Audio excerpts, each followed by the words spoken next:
Cem was 28 when he returned to Sarp Dere, the fog-covered coastal town he had once called home.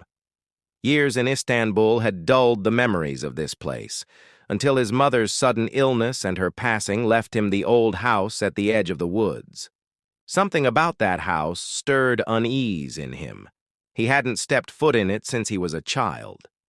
And yet, as the bus rolled into town under heavy clouds and silent stares from old faces, a strange pull guided him.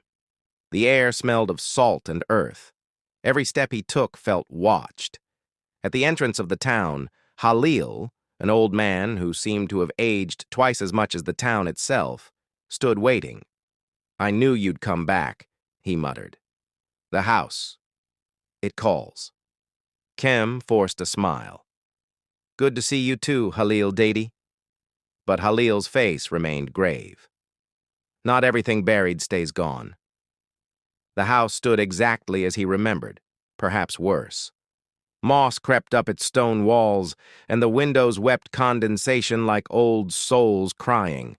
Inside, everything was coated in dust, as though time itself had stopped. But in the center of the main room stood something Cem didn't remember.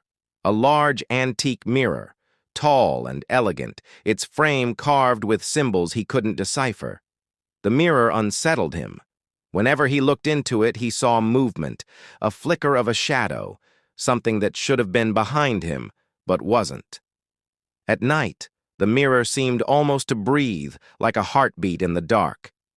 But he couldn't look away. On the third night, unable to sleep, he heard a noise upstairs, a soft knock, rhythmic, coming from a room he hadn't entered in years. Flashlight in hand, he climbed the creaking stairs. The door to the attic was ajar. Inside, he found an old wooden table, a single chair, and a journal coated in dust. The moment his fingers touched the journal, the air in the room grew colder. He opened it. "If you are reading this," the first line said, "you have already been chosen." The pages detailed stories about the mirror, about a hidden passage once used by a secret order that called itself the Keepers of the Threshold. They believed the mirror was a gate, a threshold between worlds. Every generation, one person was able to see what others couldn't, and that person was burdened with the truth and the choice. The last page of the journal had only one sentence, in shaky handwriting. "When you see the well in the mirror, it's time." Cem looked at the mirror again. His own reflection shimmered and vanished. In its place was an image of a deep, ancient stone well in the middle of the forest. A memory surfaced from childhood, stories his mother told him about the dark well at the forest's heart.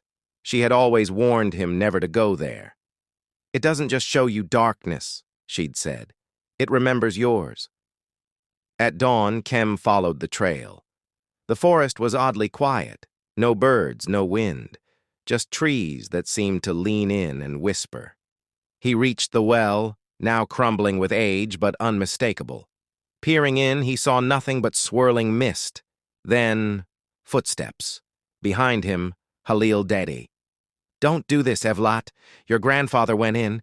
He never came out. Your mother barely escaped. It takes a piece of you." Cem turned, torn. "Then why do I feel like it's the only way to understand who I am?" Halil said nothing.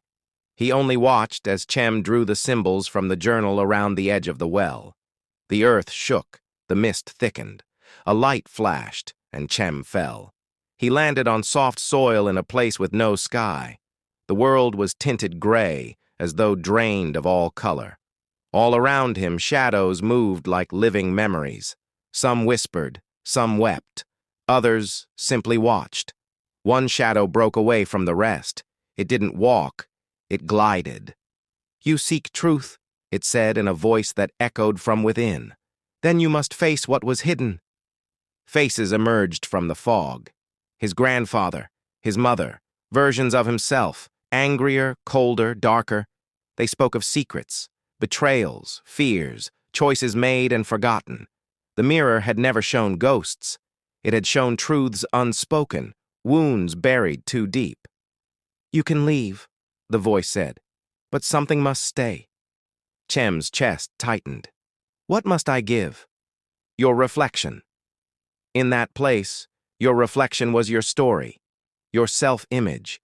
To return, he'd have to let go of the person he thought he was." He stepped forward. Light engulfed him.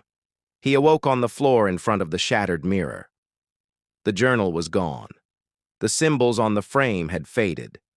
The house was silent again. But something in him had changed. He couldn't quite recognize his own face in the fragments of the mirror. Not completely. In town, people noticed. Halil looked at him with a mix of sorrow and respect. "You returned," he said, "but not whole." Cem nodded. "What happens now?" Halil gazed into the woods. "Now, you wait, until the mirror finds another." Since breaking the mirror and escaping the shadow world, Cem hadn't felt like himself. The villagers acted strange around him. Some avoided him entirely. Others stared just a moment too long. Children stopped laughing when he walked by. Even animals avoided his path. He told himself it was paranoia, that everything he saw in the mirror had been a dream. But the silence in the house was too complete, the air too heavy. At times, when he passed a mirror or a window, he caught something. A movement, just a second too late. A version of himself looking back, almost smirking. One evening, while repairing the attic roof, Cem noticed a thin crack in the wooden wall. Behind it, hidden in a dusty compartment, was a key. Heavy, cold, old. It didn't fit any door in the house. That night, he went to the town's abandoned library. The librarian, a pale, frail woman, was the only one there. She didn't speak until she saw the key in his hand. "You've seen it," she said quietly. "The mirror never breaks alone. Something always survives." She gave him a worn file. Inside were strange symbols, hand-drawn maps and photos of people who had vanished over the years. All had one thing in common: the same mirror, lurking in the background. At the center of the maps was a location marked in red, the ruins of the old village church. Cem followed the trail through the woods to the crumbled foundation of the church. Moss-covered stones surrounded a half-buried trapdoor. The key turned with a painful screech. Below, spiral stairs descended into darkness. At the bottom was a cold stone chamber lit by candles that hadn't melted. In the middle stood another mirror, taller, older, cracked. This one didn't show Cem. It showed his bedroom, with someone lying in his bed, someone who looked like him. As Cem stared, the figure in the mirror opened its eyes and smiled. A voice whispered inside his mind, "You left something behind, and something else left with you." He stumbled backward, heart racing. The reflection was alive, and it was watching. It had been watching all along. He fled. Back at home, nothing felt safe. He covered every mirror, shut every curtain. But the dreams kept coming.